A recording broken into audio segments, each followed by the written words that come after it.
توالى الانتقادات. هل هذا اللاعب المحترف هل هو مقتنع بأهمية هذا اللقب القاري أم أنه يأتي لخوض مباراة ينهزم يحزم حقائبه ويعود إلى البلد الذي يقطن به؟ لما اللاعب يعني يضمن المستقبل وبالتالي يعني حتى الاسهم ديالو ترتفع، انتقاله من فريق الى فريق اكثر سمعه واكثر صوره، اعتقد بانه يبقى الفريق الوطني المغربي بالنسبه له انا اعتبرها يعني كعطله كياتيو اللاعبون لقضائها، وبالتالي ثم يعودوا الى الانديه من اجل العمل. جميله عالميه من هند عسامي، شويه من فراس، شويه من باموس، شويه من محجوب، شويه من بودربالة، شويه من تيمومي، شويه من عزيز. شوف المتعه، شوف الاستلام، شوف التحرك، يسدد. الله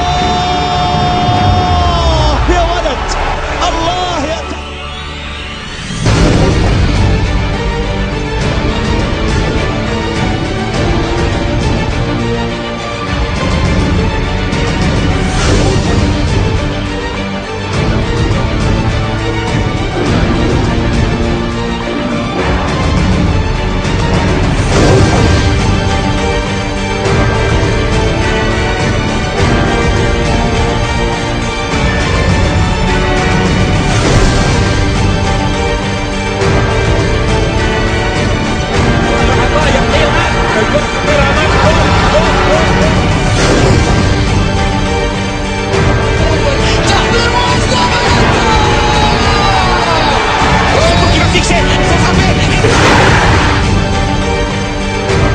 يلا مرابط، يلا مرابط، يلا مرابط، برافو.